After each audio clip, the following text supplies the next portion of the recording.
Marcus Thompson adjusted his expensive tie as he settled into seat 14A aboard Flight 667. To his fellow passengers, he appeared to be just another successful businessman heading to Eastern Europe for consultations.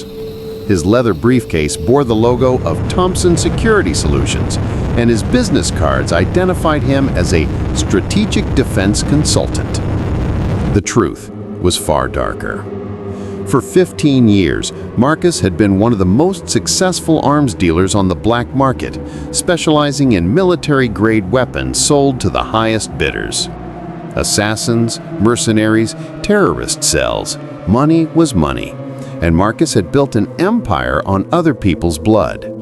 His legitimate consulting business served as the perfect cover, complete with contracts from U.S. intelligence agencies that provided him with unquestionable credibility. As the Boeing 777 taxied down the runway at JFK International, Marcus reviewed the details of his upcoming meeting in Prague. A new client had requested a substantial shipment of untraceable assault rifles and explosives. The payment would be enough to secure his family's future for generations. Marcus had perfected the art of compartmentalization. At home in Connecticut, he was the devoted father who coached his daughter's soccer team and the loving husband who surprised his wife with weekend getaways. The blood on his money had been washed clean by expensive suits and charitable donations. The air hostess voice crackled through the intercom. "Ladies and gentlemen, we've reached our cruising altitude of 35,000 feet. You're now free to move about the cabin." Marcus opened his laptop and began reviewing encrypted files containing weapon specifications and delivery schedules. Just another day at the office for a man who had convinced himself that he was simply providing a service in a world that demanded it. 3 hours into the flight, the first signs of trouble appeared. The aircraft began experiencing mild turbulence as thick, dark clouds gathered outside the windows. Marcus looked up from his laptop, slightly annoyed by the disruption to his work. "Ladies and gentlemen, this is your captain speaking," the pilot's voice echoed through the cabin. "We're experiencing some unexpected weather conditions ahead. Please remain in your seats with your seatbelts fastened." The turbulence intensified rapidly. The aircraft began to shake violently, causing overhead compartments to rattle and passengers to grip their armrests.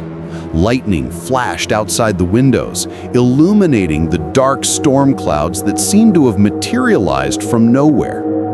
"Don't worry, folks," the flight attendant's voice came through the speakers, attempting to maintain calm. "This is just a bit of rough weather. We'll be through it shortly." But something was wrong with her voice. Marcus noticed it immediately. There was an odd quality to her tone, as if she were speaking through water or from a great distance. The other passengers didn't seem to notice anything unusual, continuing to read their magazines or doze in their seats. The lights in the cabin flickered, once, twice. Then, the aircraft was plunged into darkness for several seconds before the emergency lighting kicked in, casting an eerie red glow throughout the cabin. Marcus looked around nervously. The storm outside had intensified beyond anything he had ever experienced. Rain pelted the windows so hard it sounded like machine gun fire, and the lightning was now constant, creating a strobe effect that made everything appear surreal and disconnected. "Don't worry, folks," the flight attendant's voice returned, but now Marcus was certain something was terribly wrong.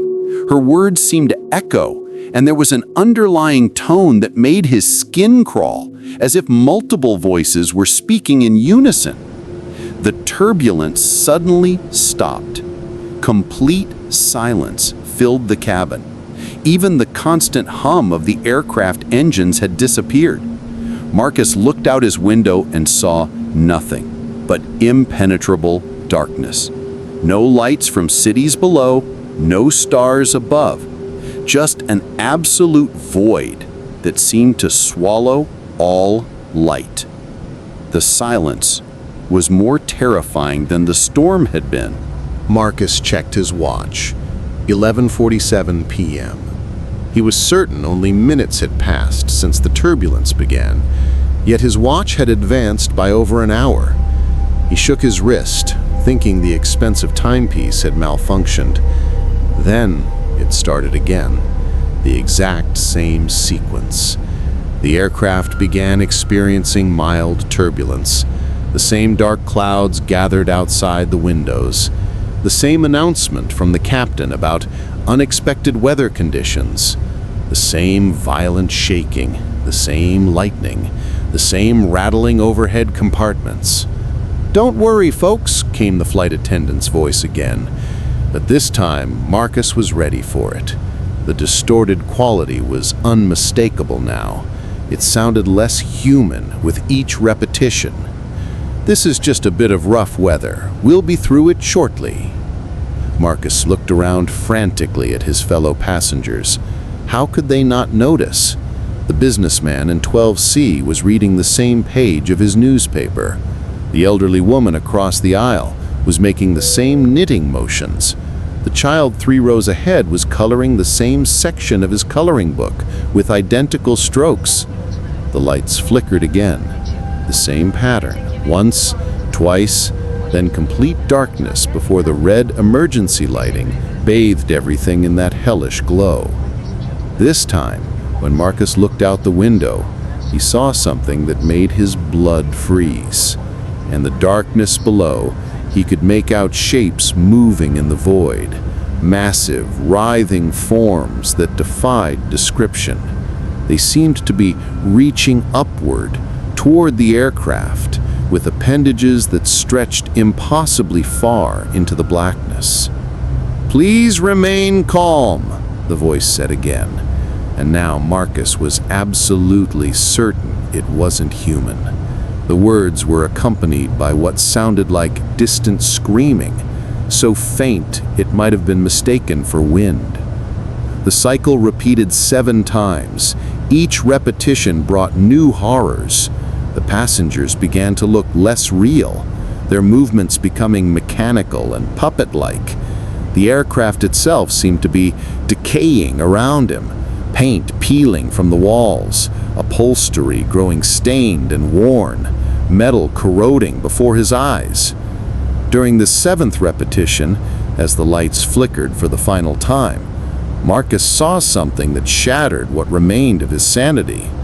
In the darkness, just before the emergency lights came on, every passenger in the cabin turned to look directly at him. Their eyes were empty sockets, and their mouths were open in silent screams. When the lights returned, the passengers were back to their normal activities, but Marcus knew he was no longer on Flight 667. He was somewhere else entirely. Somewhere that existed between life and death, between reality and nightmare. And he was no longer alone. The silence that followed was absolute. Not even the sound of his own breathing seemed to penetrate the void that had consumed the aircraft. Marcus remained frozen in his seat, afraid to move, afraid to confirm what his mind was telling him. Slowly, he turned his head to look at the seat beside him. Empty. He looked across the aisle. The elderly woman who had been knitting was gone. Her yarn remained suspended in midair where her hands had been, the knitting needles floating as if held by invisible fingers. Marcus stood up on shaking legs and turned around. The entire aircraft was empty. 312 passengers and crew had simply vanished, leaving behind only the faintest impressions in their seats and personal belongings that hung in the air like ghostly reminders of their existence. "Hello?" Marcus called out, his voice echoing strangely in the empty cabin. "Is anyone there?" The only response was the sound of his own voice, distorted and multiplied, bouncing back at him from every direction. He walked down the aisle, checking row after row, but found nothing. The aircraft had become a flying tomb with only one living occupant. Or so he thought. As he returned to his seat, Marcus noticed something that made his heart stop. There, in seat 14B, the seat that had been empty when he boarded, sat a figure draped in a black hooded cloak. The figure was perfectly still, facing forward, hands folded in its lap. Marcus stood in the aisle, unable to move, unable to speak. The figure slowly turned its head toward him, though he could see nothing within the depths of the hood except darkness. "Please, sit down, Marcus," the figure said in a voice that seemed to come from everywhere and nowhere at once. It was neither male nor female, neither young nor old, but carried the weight of eternity in its words. "We have much to discuss." Marcus felt his legs give way beneath him, and he collapsed into his seat. His entire body was trembling as he stared at the impossible being beside him. What are you?" he managed to whisper. The figure turned fully toward him, and though he could still see nothing within the depths of the hood, he felt as if he were being examined down to his very soul. "I think you already know, but for the sake of formality, you may call me Death. And you, Marcus Thompson, are going to be interviewed." An interview? Marcus's voice came out as barely more than a croak. "I don't understand." Death gestured with one shadowy hand toward the empty cabin around them. "This is a space between moments, Marcus, between your life and whatever comes next. And in this space, I conduct interviews with certain special cases." Marcus tried to look into the hood to see some hint of the face that spoke to him, but there was only darkness deeper than the void outside the windows. Special cases? Those whose actions in life have been particularly interesting. Those who have convinced themselves that their sins are justified, that their choices have no consequences. Death's voice carried a hint of what might have been amusement. "Tell me, Marcus, do you consider yourself a good man?" The question hit Marcus like a physical blow. I provide from my family. I donate to charity. I've never killed anyone myself."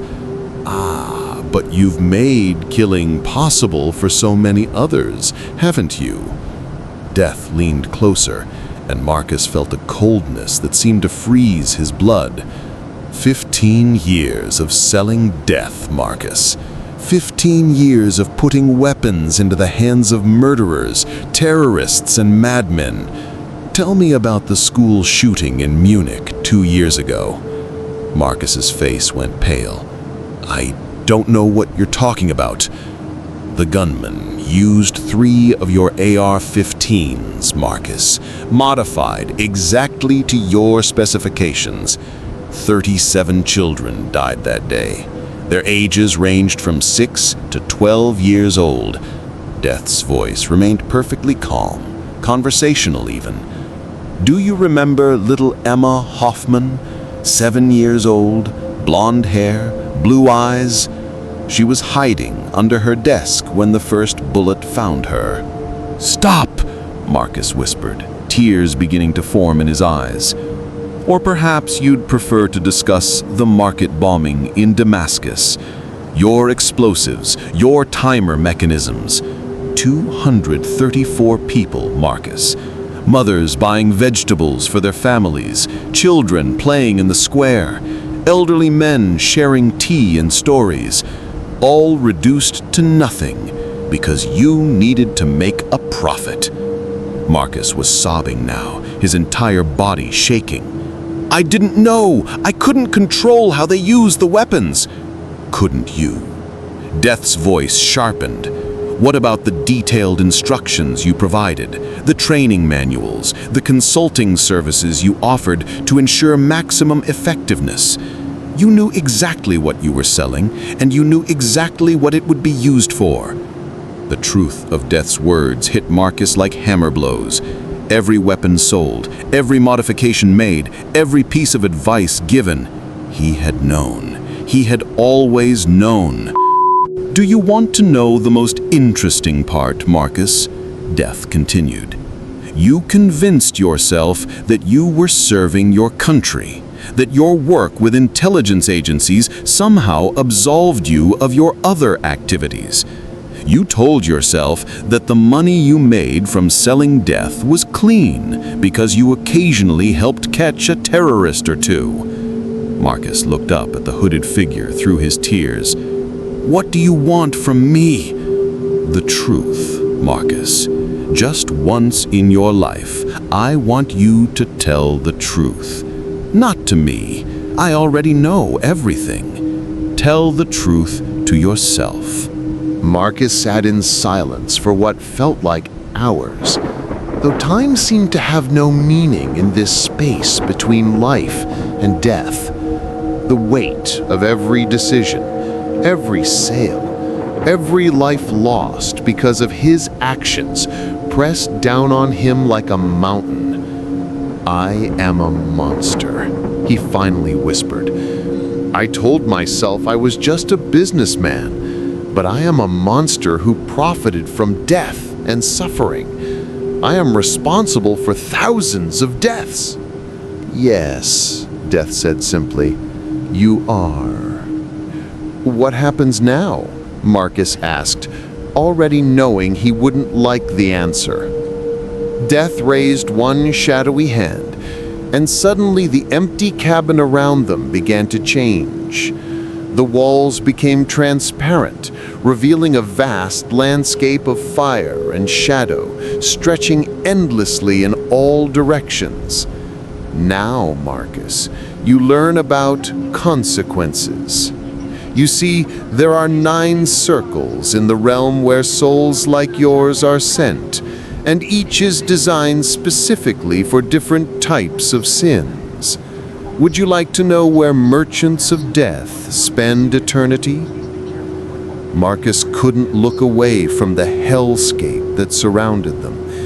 In the distance, he could see massive structures that defied description, towers of bone reaching toward a sky filled with screaming winds, rivers of molten metal flowing through valleys of ash, and figures moving through the landscape in endless processions of torment. The 7th circle is reserved for those who committed violence against others, Death explained, its voice now echoing with the sounds of distant anguish. It's divided into 3 rings.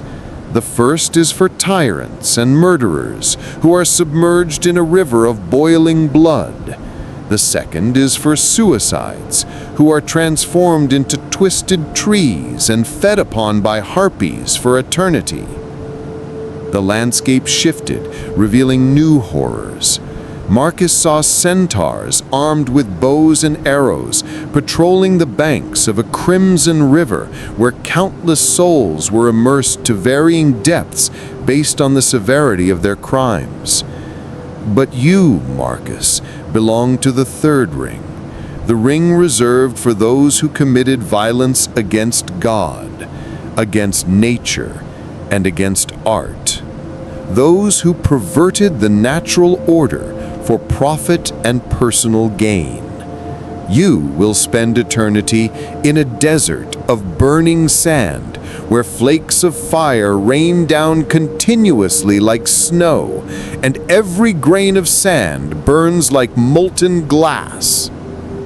Marcus watched in horror as the scene before him showed souls lying supine on the burning sand, their bodies constantly aflame but never consumed, their screams mixing with the howling winds. The beauty of it, Marcus, is that it never ends. There is no death to release you from the pain, no unconsciousness to provide relief, just the eternal knowledge that every moment of agony you experience is deserved, is earned by every choice you made in life. Death stood up from the seat beside him, and Marcus felt a cold hand touch his shoulder. Your aircraft will crash in exactly 4 minutes and 37 seconds. A mechanical failure caused by metal fatigue, completely unrelated to the storm. You will survive the initial impact, but die from internal injuries approximately 6 minutes later. During those 6 minutes, you will remember this conversation, and you will know exactly what awaits you. Please, Marcus begged, falling to his knees in the aisle. Give me another chance. I'll change. I'll give away all my money. I'll spend my life making amends. Time doesn't move backward, Marcus. Bullets don't return to their chambers. The dead don't come back to life.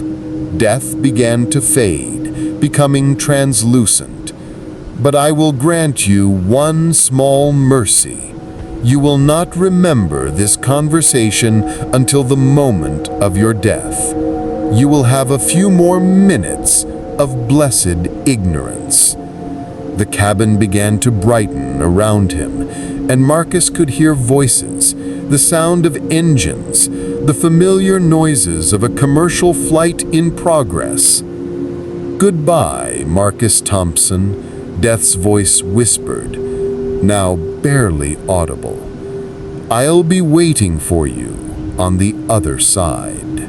Marcus opened his eyes to find himself back in seat 14A, surrounded by the familiar sounds and sights of Flight 667. Passengers were reading, sleeping, and chatting quietly. The elderly woman across the aisle was knitting. The businessman in 12C was reviewing documents, and the child 3 rows ahead was coloring in his book. Outside the window, Marcus could see clear blue skies and the landscape of Eastern Europe spread out below them. The captain's voice came through the speakers with the routine announcement that they were beginning their descent into Prague. Ladies and gentlemen, we'll be landing in approximately 20 minutes.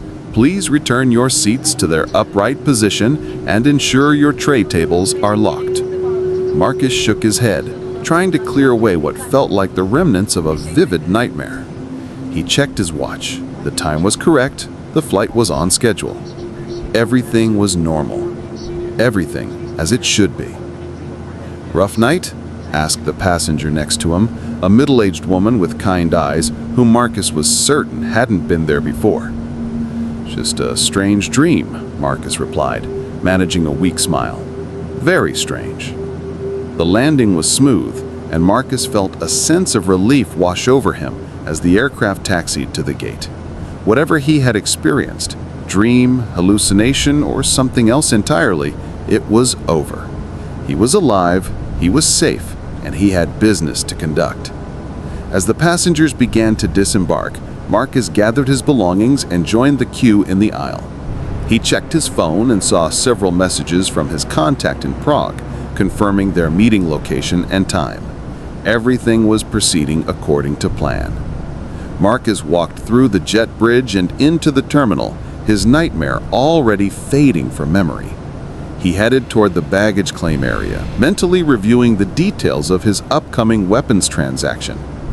He never saw the suicide bomber. The explosion occurred at 2:47 p.m. local time in the main concourse of Prague International Airport. A radical terrorist, armed with explosives purchased from black market dealers, detonated his device just as Flight 667's passengers were making their way through the terminal. Marcus Thompson was among the 17 people killed instantly in the blast. In his final moments, as consciousness faded and darkness closed in around him, Marcus remembered everything. The conversation, the interview, the revelation of his destiny. He remembered Death's words about consequences and the burning desert that awaited him. When he opened his eyes, he was no longer in the airport terminal. He stood in a place of shadows and silence, where time had no meaning and the air itself seemed heavy with sorrow. Before him stood the familiar hooded figure, one shadowy hand extended toward him. "Come, my son," Death said, its voice now tinged with something that might have been compassion. "It's time to face what you have earned." Marcus looked at the offered hand, then back at the fading light of the world he was leaving behind. In the distance, he could hear the faint sounds of his daughter laughing at a soccer game, his wife calling his name, the echoes of a life that had contained both love and unforgivable sin. He reached out and took Death's hand. The shadows closed around them both, and Marcus Thompson began his journey to the desert of burning sand, where flakes of fire fall like snow, and redemption is nothing more than a forgotten dream. And so, what do you think really happened on Flight 667? Was it a premonition, an out-of-body experience? Or did Marcus truly have a conversation with Death during those moments suspended between life and death? Have you ever had an inexplicable experience during moments of extreme danger? Leave your theories in the comments about this story. Does death really visit us before the end? Or does our mind create these experiences as a defense mechanism? If this story made you question the nature of life and death, subscribe to our channel and hit the notification bell for more narratives that challenge our perception of reality. Until next time, if there is a next time.